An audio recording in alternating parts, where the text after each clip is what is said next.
नागपूरमध्ये आज ओबीसी समाजाचा महामोर्चा आयोजित करण्यात आलेला आहे आणि यासाठी विदर्भातून ठिकठिकाणून ओबीसी कार्यकर्ते आहेत ते नागपूरसाठी आता रवाना होत आहे। 2 सप्टेंबरचा GR रद्द करावा या प्रमुख मागणीसाठी हा मोर्चा आयोजित केला जात आहे आणि या मोर्चाची आपण पाहिली तर सर्वाधिक भिस्त ही चंद्रपूर जिल्ह्यामधून आहे। चंद्रपूर जिल्ह्यामध्ये जवळजवळ 18 ते 20 हजार कार्यकर्ते हे नागपूरच्या दिशेने रवाना होणार आहे। यासाठी 150 ट्रॅव्हल्स जे आहे त्या आयोजकांकडून बुक करण्यात आलेले आहे। सोबतच जवळजवळ 2000 4 व्हीलर देखील नागपूरसाठी आता रवाना होत आहे। ठिकठिकाणून हे कार्यकर्ते निघत आहे। आपल्यासोबत ओबीसी कार्यकर्ते काही आहेत। सर, कशा प्रकारे या मोर्चाची तयारी झालेली आहे आणि कुठला एक मुद्दा आहे जो या ओबीसी मोर्चासाठी सर्वात प्रभावी ठरत आहे?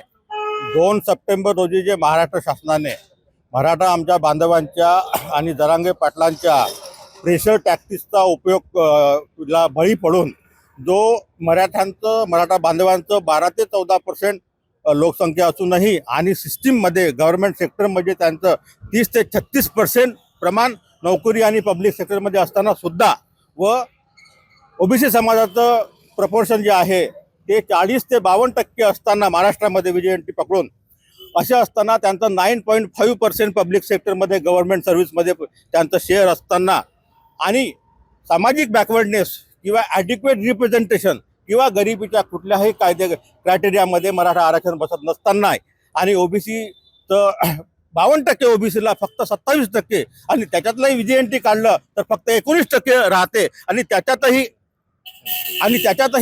9.5% असताना आणि आता येणाऱ्या या सिस्टममध्ये म्हणजे जवळपास 288 विधानसभाच्या ज्या जागा आहेत त्याच्यापैकी कमीत कमी 150 विधानसभा हा हमेशाही कुणबी मराठा समाजाच्या अधिकारात राहिलेला आहे आणि आता या ओबीसीच्या आरक्षणाच्या माध्यम मराठा इंटू ओबीसीच्या आरक्षणाच्या माध्यमातून पंचायत समिती स्तरापासून तर जिल्हा परिषद स्तरापासून तर महानगरपालिका स्तरावर सुद्धा मराठी बांधव जे आहेत हे आमचे काही शत्रू नाही आहेत, आमचे भाऊ आहेत। परंतु त्यांनी या प्रकारे अशा प्रकारे बॅकडोर एंट्री करून जे ओबीसी बांधवावर अन्याय केलेला आहे त्या संदर्भामध्ये आम्ही वेळोवेळी शासनास निवेदन दिले। परवा 4 सप्टेंबरला कॅबिनेट समोर मुख्यमंत्र्यांच्या उपस्थितीमध्ये सकल ओबीसी समाजाच्या मार्फत आणि विजयभाऊ वडेट्टीवार यांच्या नेतृत्वामध्ये आम्ही मोठी बैठक लावली। त्या बैठकीमध्ये आम्ही त्यांना आमचा प्रॉब्लेम समजून सांगितला, परंतु त्यांनी काही ठोस आश्वासन न दिल्यामुळे आम्ही आज विदर्भ स्तरावर आणि महाराष्ट्र स्तरावर या ओबीसी समाजाच्या माध्यमातून सकल ओबीसी समाजाच्या मार्फत विजयभाऊ वडेट्टीवार साहेब यांच्या मार्फत आम्ही हा मोर्चाचे आयोजन केलेले आहेत आणि हे आंदोलन जे आहे जोपर्यंत काळा GR 2 तारखेचा रद्द होत नाही तोपर्यंत हे आंदोलन असंच चालू राहील अशी आम्हाला शासनाला आणि समर्थ जनतेला सांगायचं आहे। ताई, याचा काय परिणाम आपल्या विदर्भात जो आहे तो ओबीसी समाज जास्त आहे त्याच्यावर होईल असं तुम्हाला वाटतं?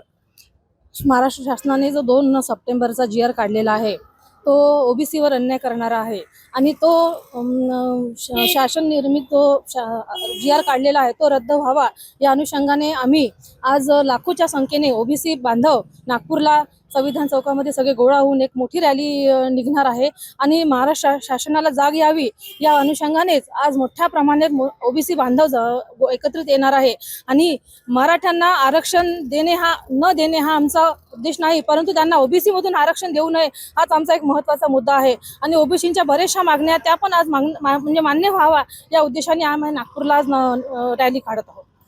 मराठ्यांच्या आरक्षणाला विरोध नाही, मात्र ओबीसीतून मराठा समाजाला आरक्षण देऊ नये या एकाच प्रमुख मागणीसाठी हा जो महामोर्चा आहे तो आयोजित करण्यात आलेला आहे आणि चंद्रपूर जिल्हा पूर्ण ताकदीने या मोर्चात उतरल्याचं चित्र दिसतंय। सारंग पांडे, एबीपी माझा, चंद्रपूर। एबीपी माझा, उघडा डोळे बघा नीट।